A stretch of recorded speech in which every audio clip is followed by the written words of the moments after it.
All right, it's the Houston High School Huddle. I'm here with Matt Stepp, who is gone. He's gone north of the border for this podcast, and so he's letting everybody know what's good in Houston, up in Canada. I appreciate that. I appreciate you taking it on the road for us, letting them all know. Absolutely. I had to come up for Thanksgiving weekend in Canada, so I'm full of turkey and good food and sadness for my Dallas Cowboys. So let's get started. It's a tough loss, wasn't it? It's real tough. Tough. I'm sure it was tough for you too. I'm sure it was tough. Yeah. That's exactly. I was very upset that I didn't get to see them get blown out like that. That was a real bad break. Yeah. Well, my Commanders lost too, so we're both in the same boat, except ours wasn't an absolute butt kicking. It's a lot more optimistic for the Commanders than it is the Cowboys. That is true. These days. That is true. I enjoyed every bit of my loss. Well, maybe not every bit of it, but defense we can work on. Offense we're still figuring it. We got things figured out for the most part. But he actually has a reason to wear a sweatshirt. I believe you said it was like 40 degrees up there. I have no reason to wear this except for that my kids keep the AC down way too low. So yeah, it's 46 degrees up here. It's nice, man. It's great. It's nice. Window open. Everything's weather, nice up there. I like it. Well, go get yourself some Canadian football. Go see the Winnipeg, whatever they are, Rough Riders. I'd rather talk about Houston high school football than good. CFL football. So well, let's do that then. Let's talk about it because we had week 7 that went by. I wanted to know what your thoughts over those games are. I know I saw you on your quick reaction deal in an HEB parking lot. Yeah. Watching that video, you're looking left and right. It's like, is he about to be attacked? I was afraid somebody's about ready to run a cart into your legs and take you out. Yeah, I know, right? It was late night. Late night in Cleburne could get sketchy. You never know. Gotta they cut those lights off on you quick. That's what I was more worried about, was cutting the lights off, because I started recording at the stadium, and like 2 minutes into the video, they cut the lights out on me. So I was paranoid. That's the most frustrating thing, because then you start thinking that the gates are locked too. You're like, I gotta get out of here. But anyway. You were talking a lot about the Sealy-Belleville game, and I wanted to recap on that one as well, because that was we were up there. There was a game of the week last week. Extremely exciting, back and forth. Matter of fact, it was one of 2 overtime games my photographer this week got to shoot. He's like, hey, give it to me like this every week. I love it. Let's have that happen again, yeah. He got to see D.D. Murray make that catch to the end zone, and then they get the big pick in overtime to end Sealy's drive. But highly competitive game, and it's one of those deals where you think, walking away from this game, unlike your Cowboys-Lions game, but more like my Commanders, you get to think that these two teams will be going a little bit further in the playoffs. Yeah, I mean, obviously Belleville, we know, I don't look at their record and think anything is really wrong with them. They're not quite as strong, as dominant as they were last year. Because last year they were just a machine. They were blowing past people 50, 60 points. All the way into week 15. They were doing it week 15 too. Yeah. So yeah. So this year they're struggling a little bit more. They're not quite as dominant. This for me tells me a lot more about Sealy. Like, I think Sealy is a team. Clint Finley in his second. He got hired really late last year. Didn't have time to really implement things. He had a full off season this year. Kane Killow, their quarterback's doing great. It's a rivalry game, so you look at that kind of thing as well. Austin County rivalry with Belleville and Sealy, old rivals. Throw the records out the window, all those cliches. But for Sealy to take Belleville to the limit, take him to overtime, I think says that Sealy, we have to start considering Sealy as a legitimate regional contender in Region 3. I still think Belleville may be the favorite. And, you got teams like Waco La Vega and West Orange Stark and Hampshire Finette that are going to have something to say about it. Well, why not Sealy? Keep an eye on Sealy. They're going to be in the mix. This is a huge confidence booster for them going into the rest. If they can take this and learn from the loss, but use that confidence, I think they can be a real player in Region 3. And they lost to Bay City in overtime too, right? By 1 point. By 1 point. So I mean, they've proven they can hang with these teams, and once we get, and that's another game that was on the road. That you get these games in neutral sites, and we'll see what happens. We'll throw it up again and see what goes on. They're 4-2 with losses to Bay City by a point and Belleville by 7 in overtime. They'll be big favorites this week against the Giddings. I think the real litmus test for Sealy is the game against Madisonville in 2 weeks. It's a good Madisonville team going on the road. That's a big game, probably going to be for second place in the district. This is where we're going to see if Sealy's ready to take that next step and win these kind of tough, close games. Because Madisonville's a very good team as well. Well, they road warriors this year. They got all the big dogs on the road, so that'll strengthen them up too. And like you said, usually you see stuff going on in year 3 of a coach's coach's tenure at a school, and he's making things happen in year 2. So that's good to see as well. Man, I talked all last week about Spring Westfield and Aldi Nimitz. Is this the time that Nimitz can do something? Can somebody knock them off their perch? Because they hadn't looked right. Well, they looked right against Nimitz, and that's a wrap on 14-6A. If we ever had any doubts, Westfield went ahead and shut that up real quick. Yeah, Westfield. I think this was a statement about Westfield. Hey, we're not dead. Don't shovel the dirt on us just yet. We're still going to be a factor. Dominated Nimitz from the jump, and I think it just shows that gap between Westfield and the rest of the district's pretty wide. I still think Nimitz might get second in the district, but I think Westfield is showing that they're head and shoulders above the rest of the district. And I think when you look at it, 14-6A, I think for Westfield, you look at things and you got to think they're it's all Dean schools here on it's a wrap around them. Yeah, I mean they've already got a win over Decaney. They just beat Nimitz, so you look at it and I think Westfield's got smooth sailing. I think the big game in this district is going to be, come down to Nimitz and Decaney, kind of see who gets that second spot week 11, and then you kind of start looking at enrollments. Who gets in, pushes somebody Division I, Division II, that kind of thing. But yeah, I think this is Westfield's pretty much eliminated any doubt in 14-6A who the team of record is.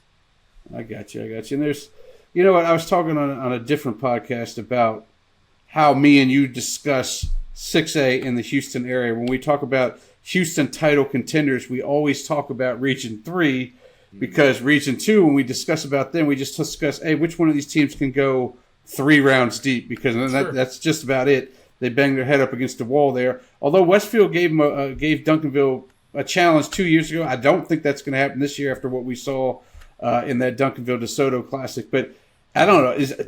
It doesn't feel fair, but that's just the way that's just the way it is in Region 2. Whether it's fair or not, we're talking about a team that can go 3 rounds, and that's probably the best we can hope for. Yeah, I mean, it is what it is. I mean, until someone proves they can knock off the big bad wolf in Duncanville, that's just the way it is in Region 2 and 6A Division 1. It's the same thing in 6A Division 2 with DeSoto. Someone's got to prove that they can come up and play against those South Dallas County powers and make us think otherwise. So the record is what the record is, and until someone proves otherwise, it is what it is. And that's we put a little litmus test out there last year with Willis, went all kinds of neutral on that triangle deal down in Alamo Dome, and that's proved that we're still a little bit off here in these areas as far as challenging those big dogs. I do think Willis. I think if Willis and DeSoto played again this year, it'd be a lot closer. Yeah, you know what? I think so as well. From what we saw in those games, what's going on defensively there at DeSoto, I think maybe we could have something going here. All right, let's talk about some teams that they got big matchups this week, but they kind of slid into these matchups. Cy Woods and Cy Springs. We'll discuss their game coming up, but man, the games before the big game, before they played each other, were not very impressive. This is 2 weeks in a row for Cy Springs that I've been a little bit like, Langham Creek's not bad. They're a borderline playoff team, but Springs, if you're going to be the second best team in 16-6A, you handle Langham Creek with relative ease. And so I think both teams maybe were sleepwalking a little bit, maybe got caught looking ahead. I can't imagine Springs was looking ahead because they wanted to probably get that bad taste out of their mouth against the Bridgeland game. So, yeah, really interested. I think Cy Lakes has really improved. They have a new coach, Tyrone Carter, who came from Cy Woods. He was Cy Woods' offensive coordinator. So maybe he knew a few, Cy Woods maybe he knew a few tricks up Cody Semper's sleeve and had them scouted out very well. But the Springs Langham Creek game was really interesting. Now, I'm encouraged that Springs offense woke up and scored 42 points, but you don't like it when you're giving up 41 to Langham Creek. So could be a little bit of a case of looking ahead, I think. But the winner of this game, I think if the loser of this game between Cy Springs and Cy Woods is going to be to sound maybe some potential alarms, because that'd be for in Springs' case potentially 3 bad weeks in a row. Yeah. Absolutely. We'll get more detail on that in a second. But on the flip side, you look at 22-6A, and there's a big matchup coming up next week with Shadow Creek and Pearline. Neither one of these teams are faltering at all. They're both playing at a top high level, and we're just we're biding our time. We're going to get through this week, week 8, and then week 9 is when the big showdown happens. And I'm looking forward to that one. I know we don't want to discuss it too much, but just talk about how they're playing going into. I think one of them has Memorial this week, and another one has another Pasadena squad. But talk to me about how these two teams are playing now they're getting into this thing. Yeah, I think both, Pearland, let's talk about them first. We kind of buried both teams after week one. You look at Pearland, they lost to Fulshire by 7 in week one. That loss has aged very well. Pearland's done nothing but take care of business since then. Now, they really haven't had they haven't played anyone of real consequence since that point. I mean, their best win in that stretch is probably the Dawson win last week. They handled Dawson fairly easily, but Dawson's a team that kind of has had some struggles this year as well. Shadow Creek, kind of a similar deal. I haven't looked at Shadow Creek's schedule since they got blown out by Summer Creek in the opener and just seen a real big signature win for Shadow Creek. So I think we like both of these teams, but coming into that game in week 9 when they play each other, it's going to be their first real big test. And I think it's going to be a real measuring stick for both these programs as they head into the playoffs. So I think the winner of that game feels pretty good about being, hey, we can maybe win a couple of playoff games, maybe play Thanksgiving weekend, that kind of thing. The loser, I would say, could be a little bit on upset watch early on in the playoffs. A little shaken. And Shadow Creek actually has a bye this week, so that's what they got a couple weeks to prepare for Pearland. And on any normal week that would be the game of the week, but they happen to be on the same week as the North Shore team playing in the Atascocita team. So not sure that's going to make it as game of the week that week, but it would be a close second perhaps. Yeah. All right. There's a couple other districts as we go into 5A that are just about wrapped up, except we're waiting for Week 11. Week 11 games we'll be waiting for with Galveston Ball and Lufkin. They're both playing unbelievable football, and I think the way things have panned out with the teams that they've played, I think we're looking at that matchup for Week 11 to crown a champion in that district. Is that the way you're looking at it as well? Yeah, I think so. Now, Lufkin in 2 weeks has to go to Port Arthur and play Memorial on the 25th. Well, that's what Barbers Hill did, and they didn't have as much problem as I. Well, no, Barbers Hill actually lost that game. Never mind. Go ahead. They did. But yeah, so Lufkin's got to go to Port Arthur. It's a tough road trip, long road trip. Now, Lufkin, like we said last week, is better equipped to handle the road trip than anyone else in the district. But still, going to Port Arthur, tough place to play. Port Arthur plays a lot better at home than they do on the road. So Lufkin still has at least one potential, landmine. But I think Galveston Ball is a little bit more clear sailing going into that game, Week 11. And Ball this week is off. And then they host Barbers Hill. They get through Barbers Hill in 2 weeks at home. But again, it's weird. Galveston Ball is getting all these games at home at Coralville Stadium, which is going to be big. Lufkin's got to go to Port Arthur, and then they got to go to Galveston Week 11. So it's going to be a lot tougher for Lufkin to pull it off because they got to go on the road for both games. But I think if you're asking me today, I do think Week 11, Lufkin's going to go to Galveston undefeated in district play with the district title on the line. What do you think? We go one district up. Do you think this matchup between Sterling and Waltrip in 10-5A, considering Waltrip just kind of really handled Galena Park? Now, Galena Park beat Sterling by a point or by two or 3 points. Mm-hmm. Obviously, if Sterling beats Waltrip, then all of a sudden we got ourselves a little 3-way deal there. But it's really looking like those guys playing in Week 11 could be for the district title as well. Well, at least for a share of the district title. I mean, you look at Waltrip and if Sterling beat Waltrip, if Sterling takes care of their business, then Sterling with the win over Waltrip could at least get into a 3-way tie and get into one of those weird tiebreaker scenarios. Really impressive win for Waltrip. They're over Galena Park, beating them by two touchdowns on the road. I think Coach O'Neill's done a great job in his first year there at Waltrip. They're playing good football. And I think for them to get that district championship would be huge for them. So I think the race in 10-5A Division I is starting to kind of come into focus a little bit more.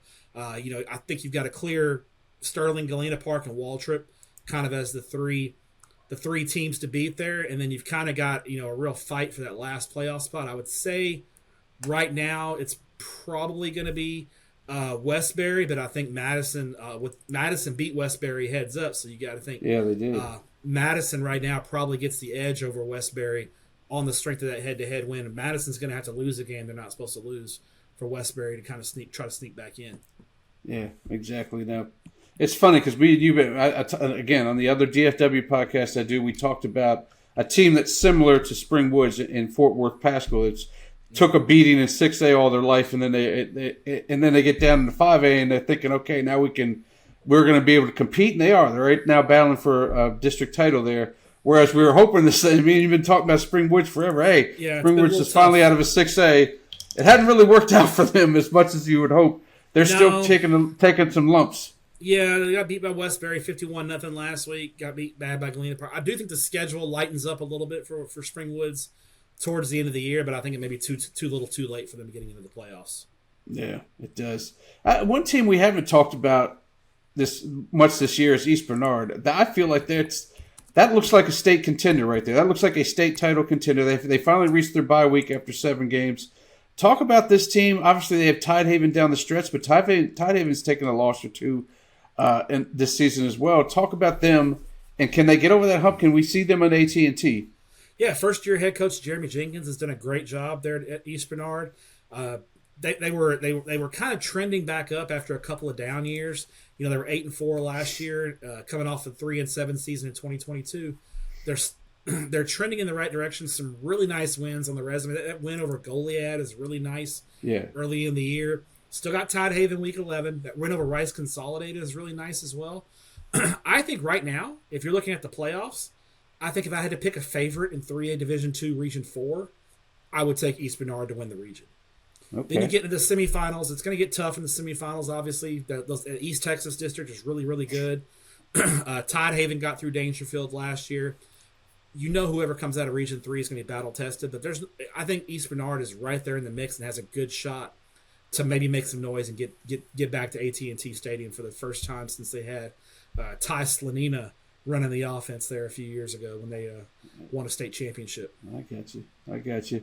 And also, you know, I didn't really get your thoughts on Week 7, but one of the guys, maybe you have players that you wanted to talk about, but I want to talk about Crosby's Wesley Yarborough. He's an Arizona commit. He's really stacked up game after game after game for Crosby and put them in a spot where they're going to be a playoff squad. It looks like they still got some work to do, but they're riding his back, and he's finding the holes, finding the end zone. He had a 300-yard game 2 weeks ago. Last week he did really well against Kingwood Park, scored a couple times. I've been, you know, they have a history of having great players come out, you know, whether they're running quarterbacks or running backs, guys that can find the hole and take off. Mm-hmm. Yeah, you know, I think, you know, Crosby last year just had a really tough year. You know, the late departure of their coach and everything that happened last year, it just wasn't a good year. And there wasn't a lot of optimism and a lot of, you know, you look at some of the forums, and the Crosby people have just been really down on the team, down on the coaching staff, down on administration. I think what Joe Willis and his coaching staff have done to kind of get that program turned around the last few weeks has been really impressive. They've won 3 in a row, 2 huge wins back-to-back over Friendswood and Kingwood Park. And you're right, Wesley Yarborough is one of the state's most underrated players. They've got a great linebacker as well, Copeland Winfont, great name, great player, very productive linebacker as well. I think Crosby's a team now that you can look at and say, hey, you know, there's a chance that they could potentially, you know, they should handle Fort Bend Kentner this week. And then the last 3 weeks of the season, they got LaPorte week 9 and Angleton week 11. If Crosby can win one of those games, they're going to host a first-round playoff. Yeah, that's right. Who would have thought that? I think Coach Willis has done a great job at Crosby. They're getting that thing turned around. Coach Willis is a ball coaching dude. The dude's won a lot of football games. He's won a state championship as a head coach. I stress to the Crosby folks, just give him time and look what's happening. They're getting their program is in the right direction. They're getting excited about Crosby football again, and you love to see it. That's awesome. All right, well, let's get into some Week 8 games. Let's start off in 13-6A. There's a couple good ones going on. This one I have up here because of the rivalry factor, and also College Park can put some points on the board. Woodlands will probably win it, but the 2 13-6A games that we have going this week are going to bring out some really good crowds, and I'm excited to see it.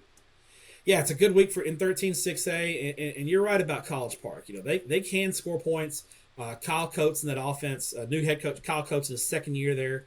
I think College Park's going to get into the playoffs. They should. I think at minimum get that 4 seed. They've got a couple of wins in it. You know, the big win over Grand Oaks a couple of weeks ago. They should be able to get into the postseason as long as they take care of business against Cleveland and New Caney to close the year out. But this is the kind of game they can win. They can maybe improve their playoff seeding. This is a bit of a rivalry. It's been pretty one-sided. The Woodlands has kind of had College Park's number. I think College Park's only beat them once, maybe twice. Yeah.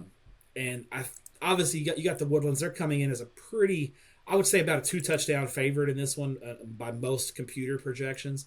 And I think they're probably they just got a little bit more little bit more juice than College Park has, and I just love Jack Dalton at quarterback for the Highlanders. He's a great player. I think the Woodlands gets the edge here, but it's a rivalry game. You could throw the records out the window, all that fun stuff. But in the end, I still think the Woodlands has a little bit of an edge here. But I think College Park will put up some points and put up a good fight. And then the other big one is Willis taking on Conroe, another game that should have a huge crowd. Heck, those guys are the cream of the crop right now. They're both of them undefeated up there.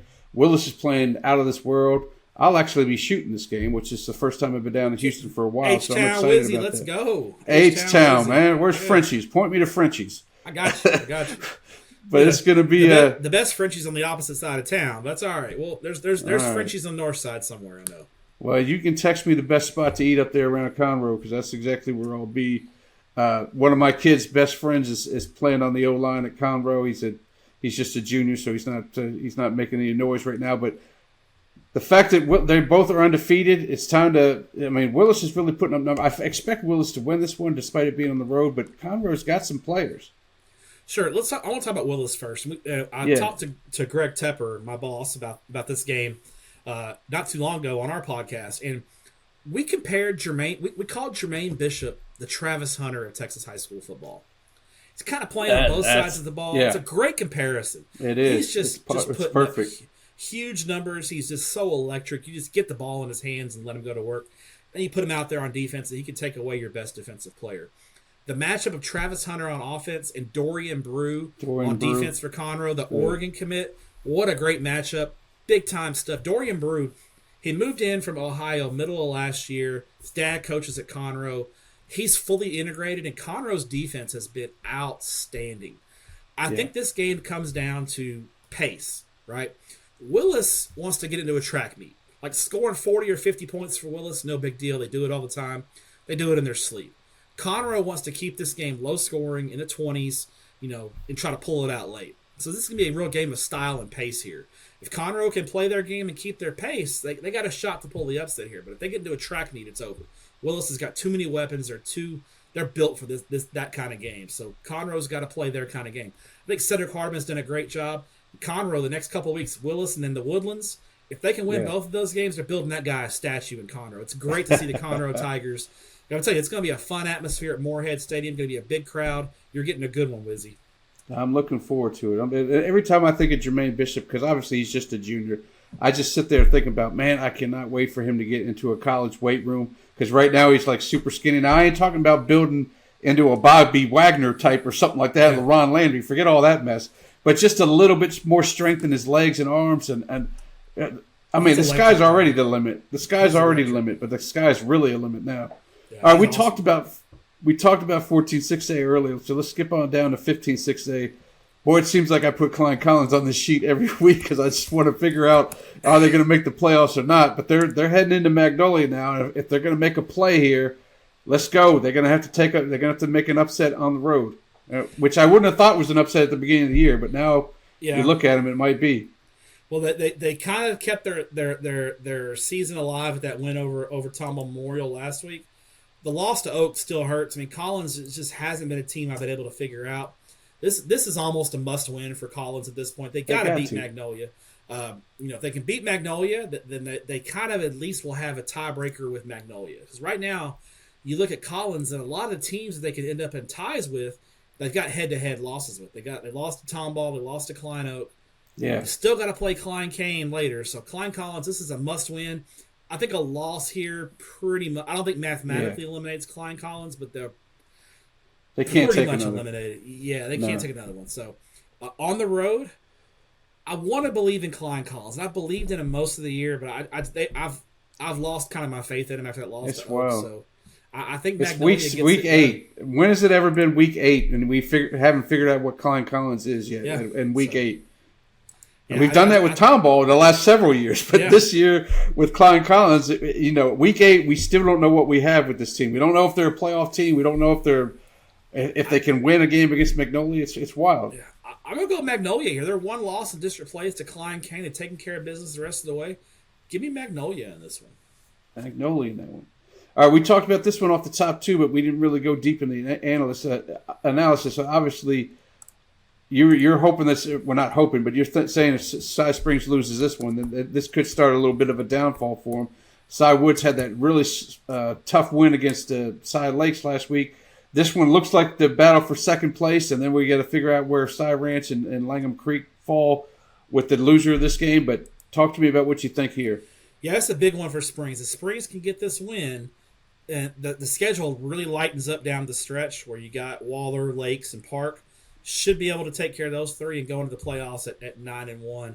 But that win over Cy Ranch a couple of weeks ago has been the last time that Cy Springs has really played a good 4 quarters of football. So they're going to need it here against Woods. Woods has been, Woods is 6-0, one of the quietest 6-0 teams in the state of Texas. Yeah. And part of it, I think, is just because Woods' schedule hasn't been as tough. Woods closes with Springs, Ranch, and Bridgeland 3 of the last 4 weeks. So we're going to find out a lot more about Springs, I think, here down the stretch of the season. And it starts this week. I think if Woods gets this win, you got to start talking about them in Bridgeland week 11 for the district championship. So absolutely. I think Springs, if they can get the Richardson twins and Paris Melvin going, the defense should hold up. I think it's going to be a tough one. It's a pick 'em game in our computer projections. Should be a good one. There's always good competitive football in Cy-Fair ISD, and this will be one of those good competitive games. But I think Springs, I'm going to lean to Springs in this one in a close one. All right. Perfect. Well, we haven't talked a lot about 17-6A because it's so top-heavy. Well, the two hot top-heavy teams are playing this Saturday. Stratford and Cy-Fair, by the way, I'm a little bummed out it's Saturday because you know very well I can't get that on my air. But it's a district title game. Early? Is it a 6 o'clock kickoff? I know Cy-Fair. I believe it's a 6 o'clock. Yeah, it's a 6 o'clock joint. I have an afternoon game in Cy-Fair in a couple of weeks. Okay. So I wasn't sure they started switching to their early kickoffs yet. This one's at 6, and okay. I'm a little That's all right. I'm a little disappointed in Cy-Fair because they actually gave up some points to Memorial, and I think if you guys rewind to other podcasts, what I feel about Memorial's offense, but they gave up 16 to them, and Stratford. That's an explosion. That's like 100 against other teams. Exactly. That's an explosion. Speaking of 100, Stratford's come close to putting up 100 a couple of times. Yes, they have. Recently, they put up 83 a couple weigks ago and 60 last week. De Leon's playing some football, isn't he, behind center? I'll tell you this about Stratford. Preseason, I said Stratford I thought was going to be in the mix, but I would have picked Cy-Fair to win the district. I've turned it around. I think Stratford's the most consistent and best team in this district. They got to stay healthy. They don't have the depth that Cy-Fair has, but I think Stratford, their first 11 on offense is unbelievable. They're gonna put up points. They're gonna do some damage, and I just don't know if Cy-Fair can keep up with this one. So I think and I'll be keeping an eye on this game Saturday night from my hotel in San Antonio. So give me the Stratford Spartans. I think they get the win and the inside track to that district championship and that higher playoff seats. So we'll be getting a home playoff game at beautiful Tully Stadium. You ever been to Tully Stadium? I have not been to Tully, but my guys love it because I got like 3 guys that live right around a block from it. Tully is kind of like Houston's, to put a DFW comparison to you, Tully is like Houston's Pennington Field. It's kind of that older stadium, but still really nice, hosts a ton of playoff games. It's kind of the OG of the nice stadiums in Houston. So a lot of folks love Tully Stadium, and I love it. It's a great stadium. That should be an awesome game. And hey, maybe he's retired. It's a Saturday night. He ain't got nothing to do. Maybe we can see Andrew Luck wander over there and see what's going on with his old Spartans. All right, we got another district title game, and guess what? It's another game that's on a Saturday. So I really appreciate that happening to me yet again. But it's Houston Heights taking on Lamar. I don't. Just tell me because this may be the last time we talk about this district because it's so top heavy. It's ridiculous, but. Actually, that's not true. Bel Air's going to be playing Heights pretty soon. We may talk about that one as well. But talk about this game. I'm saying it's for the district title. Your thoughts? I mean, Heights got him 1 year. Yeah, Heights got him 1 year. Lamar's owned this district for a long time. And Lamar, after that really tough start, it's kind of got their wheels back on. Playing some of the lower HISD teams will do that. I mean, they beat Chavez 79-0 last week. They beat Wisdom 45-0 2 weeks ago. They've kind of got their wheels back on. And you could kind of see Lamar in that week 3 game against Clear Springs. Clear Springs is a good football team. And Lamar lost by 5. And you can kind of see in that game they're starting to figure things out and get it going. So Heights has not played that kind of schedule, and I know Heights has gotten Lamar once, and very recently they ended Lamar's. Lamar had a really long district winning streak, but Heights just hasn't played, I think, the kind of schedule that Lamar has, and so Lamar's more battle tested. I think Lamar gets this one. I think they're a little bit ahead of Heights, and I think they get the win and secure at this point secure the district championship. And I think Heights and Bel Air are fighting it out for that number 2 seed. Well, Heights and Lamar do have that Clear Springs comparison. They both lost by very little score, 19-13 for Heights, and then I guess true. Lamar lost by 5. So they have that little bit of comparison. They both played them on the road, but still, we both said Clear Springs is a pretty quality squad. So yeah, we'll see what happens in that one. That's a good feather in Heights' cap, but I think Lamar just haven't played that tough schedule. I just feel like they're a little more battle tested in this one. And now they're on, what was your little bicycle analogy? They're on level ground on their bike. They're riding level. They're not riding downhill, but they're riding when you've been biking uphill for so long, and now you're on level ground. It feels like you're going downhill. Once you get past Heights, you will start going downhill after that. Oh yeah. All right. Well, this is our game of the week, and if Peyto wasn't playing so good, I would have thrown it in as a district title game here. But it's not. You never know what's going to happen with Peyto. Mm-hmm. So talk to me about Katy Jordan. Katy, I mean, come on. What can you say about Katy? 27 out of the last 30 district titles. Jordan's just opened up the doors in 2021, I believe. But they're really playing some ball now. But I don't know. I just think that offensive line might be too much for them. So Katy is 104-1 in their last 105 district ball games. Whew. Do you know who the one was to? Tompkins. It was to Tompkins, yeah. In 2020. And ironically, Katy won the state champion. That's Katy's last state championship, 2020. Absolutely. Jordan, I've been really impressed with Jordan's defense. Getting Jimmy Alu back has been healthy has been huge for them. Obviously, you got Andrew Marsh out at wide receiver, the Michigan commit. You got 2 really good running backs in Chad Gasper and Andrew West. Jordan's got the firepower and the defense. The question is, this is the biggest game they've played in school history. This is Jordan's test to see if they're ready for prime time. You're playing this game at Rhodes, which Legacy Stadium is the nice stadium in Katy. Rhodes is Katy views that as their home field. That's where the Katy tradition got started. That's where Katy feels most comfortable playing at. So Jordan, this is not a road game, but in essence it really is. Going into Rhodes Stadium and playing Katy is a road game. They're going to have to play their best game of the year. I think Jordan's going to have to be balanced on offense to keep Katy's to keep Katy at defense. You can't be one dimensional against that Katy defense. No. The key is going to be Jordan's defense against the Katy offense, because Katy is going to hammer you with Tremaine Hill in that big offensive line, and they're going to be patient with it. And then when you least expect it, they're going to hit you with the play action. That fakes out all our cameramen. Every single freelance I throw out there. 20 yards behind you, wide open, and Gunnar Nelson's is going to loft up a touchdown. Yep. Can Jordan hold up? That's going to be the key. I like Katy in this one. I don't pick against Katy in district games very often. In fact, ever. Unless Jalen Milrose, your quarterback. I like Katy. I like Katy this one. I think Jordan makes a good accounting of themselves, and I think shows that they're ready to compete to win a playoff game or two. But Katy's still head and shoulders of class in 19-6A. Right.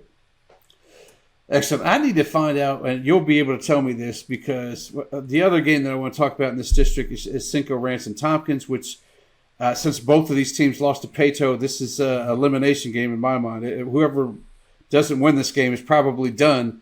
Sure. Then I'm going to lean to you, because I don't have the magazine out. Talk to me about what divisions everybody's going to.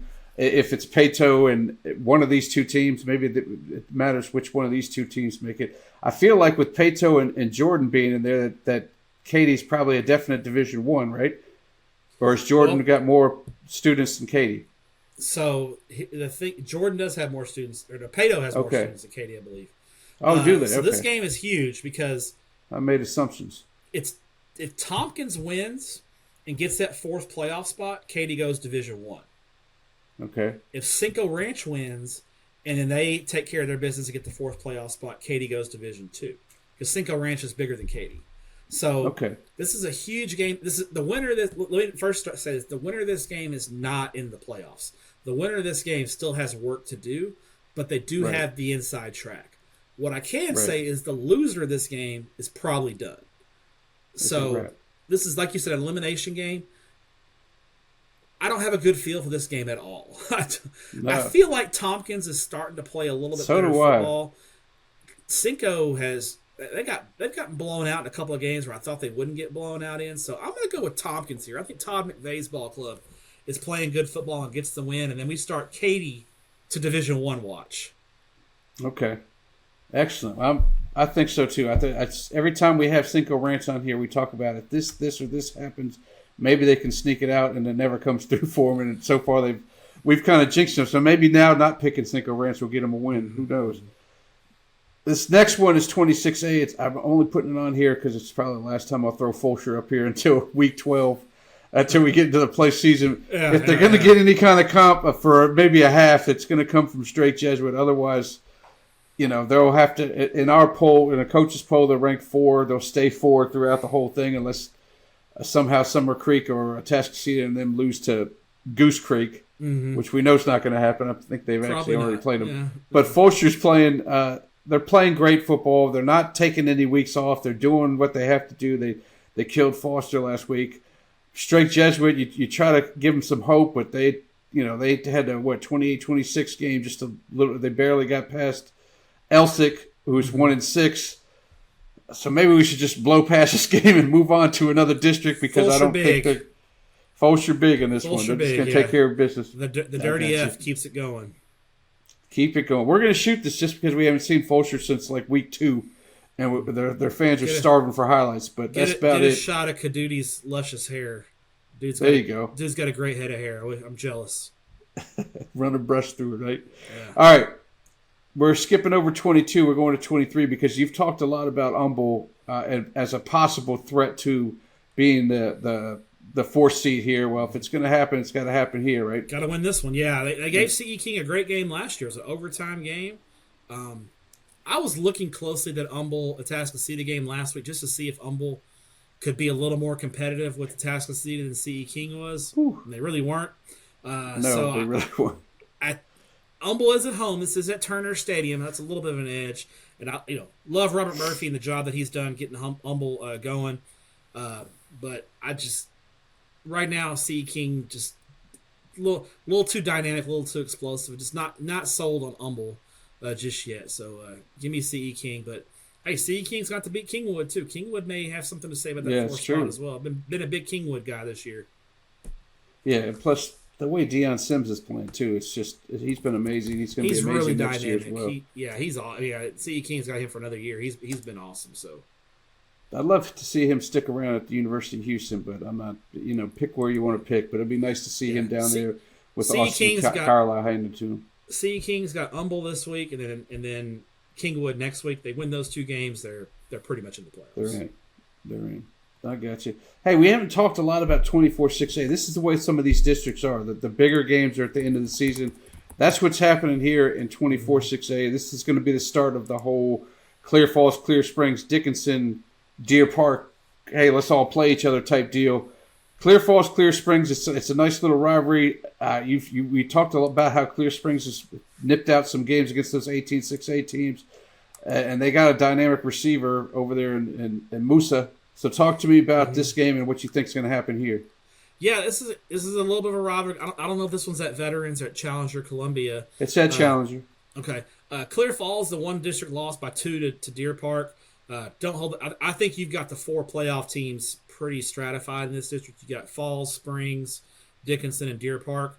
I think it's just a matter of which order they finish in. I think Falls, this is kind of a must win for them if they want to avoid that 4 seed. Whereas Springs, still has a little bit of wiggle room because they still have Dickinson and Deer Park ahead of them. So I think Clear Springs a little more explosive. Falls is tough on the defensive side of the ball. They always have a good running game. They kind of play. Zach Head is from the Gary Joseph coaching tree, so Falls gonna look similar as far as scheme to Katy. Just think Clear Springs is a little more dynamic, a little more battle tested. So give me the Chargers in this one. Yeah, and then Dickinson starts playing. It's fun. They play big dogs in the first 3. The next 4 are kind of little cream puffs they take care of, and then the big dogs at the end of the season too. So it's a nice little mix there for Dickinson. They'll start playing these players, teams a little later on. Dickinson closes with Springs, Falls, and Deer Park all in a row. Yep, absolutely. All right, let's move on to. We talked a lot about 9-6A or 9-5A Division One, so let's talk 10-5A Division One. We got Madison and Milby going at it in that district. That seems like a last playoff spot type game here. This feels to me to be about as close to an elimination game as you can get. If we're saying Galena Park and Sterling and Waltrip are in, these are the guys that are going to be fighting it out for the last one, because I don't think Sharpstown or Austin has what it takes, or maybe Westbury will have something to say about it. We talked about Westbury a little bit, but this is, like you said with the Cinco Ranch game, the winner's not in, but the loser's probably out. Yeah, I think this is probably the fourth place game. Because Milby, I didn't realize this. Milby has a win over Westbury as well. Yeah.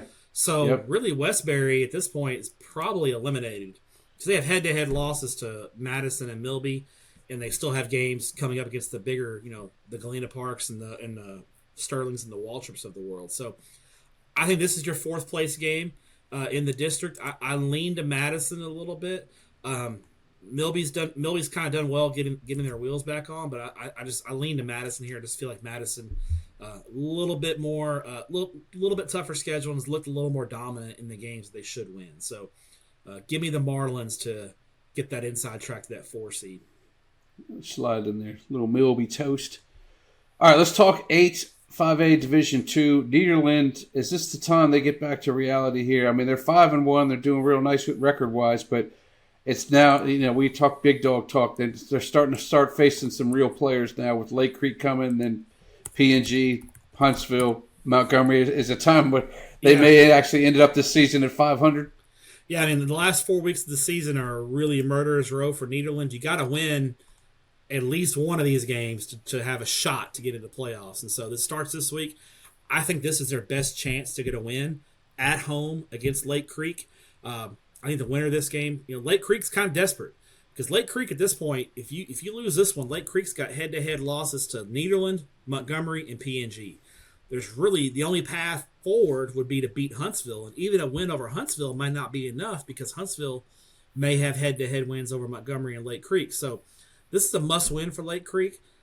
Something just hasn't been right with Lake Creek this year. They just haven't been the team that I kind of thought they'd be. And I know Montgomery's kind of had their number, and they kind of put a lot into that P&G game. They bounced back with a nice win over Dayton.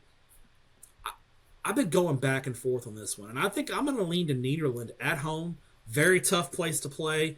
I've been to a game at Nederland. It's crazy over there. Stadium's right downtown. I went to a P&G Nederland game, and they shot a bottle rocket across the field. It was wild. It was a crazy scene. It was wild, man. It was a wild scene. I think Nederland at home gets the win. If Lake Creek's going to win, it's going to be to Eli Morcos and Tyvon Byers just going off. So that's the path for the Lions to get a win. Yep. Yeah, it's better to get this win now to get in the playoffs for Nederland, because you start off by losing this, and then you start feeling down on yourself. So while you're on a high, go ahead and get it. Sure. If you can. All right, let's talk about another district title game. In my eyes, 11-4 Ashland. And guess what? It's another Saturday game, too. It's called Friday Night Lights. I read the book. I know we can't get them all on Friday, especially when you're down the stadium. But it seems like HISD, especially. I was looking at the schedule, and because we're planning on doing like a bracket reveal.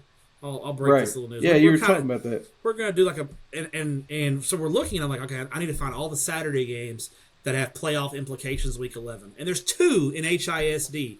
It just seems like all the big games, the schedule just worked out this year where all the big games in HISD are on Saturday. And this is another one with Worthing and Fur for sure.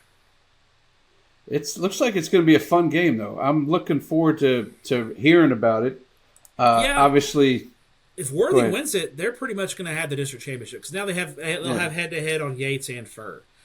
Fur has been a little bit of a surprise. Cornell Green's ball club's done a good job. Or Cornell Gray, excuse me.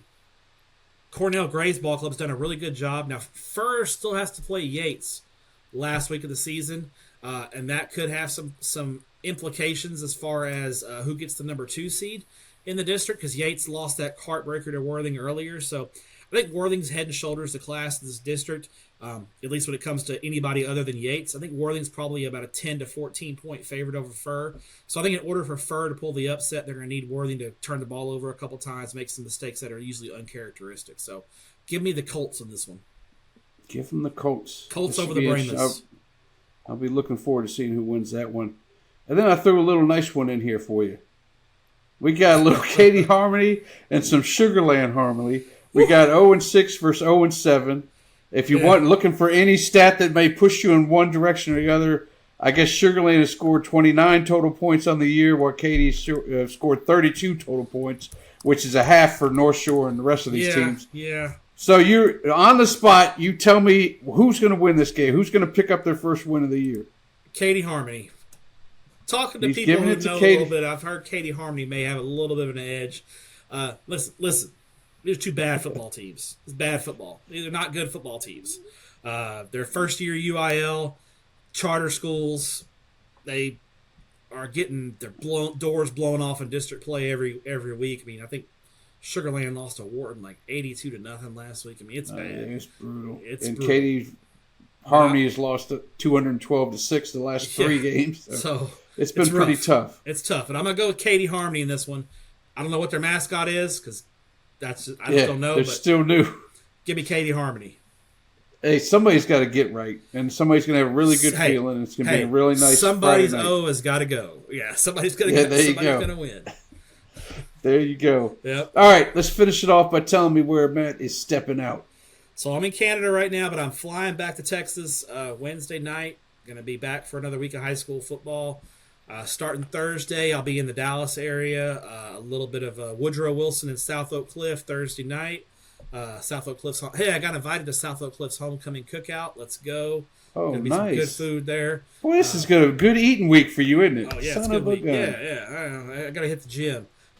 Friday, I will be at a big game in Lake Dallas. Frisco Panther Creek in Lake Dallas. That should be a really good game in 4A. Big game. I think both Panther Creek 6-1, Lake Dallas is 5-1. Should be a really good ball game. And then Saturday I'll be in San Antonio. San Antonio Johnson taking on San Antonio Madison at 2:00. A 2:00 Saturday game, which I know Ward approves of. There you go. So I'll be at that game. And then just one game on Saturday. Got to get some work done Saturday night from the hotel, so I'll do that. But Houston people, don't worry. Next week, he's coming. Week 9, I'm back. Back in H-Town. Where's he headed? Well, we'll talk Give about us a sneak preview. All right. I'll tell you this. I'll tell you this. 2 games. 2 games. 2 games. All right. He's doubling down. You got to get my H-Town football in. Yeah. Got to get my H-Town football in. Stepp is in your town. All right, Matt. Get back to your family. We will talk to you again next week. We'll talk week 9.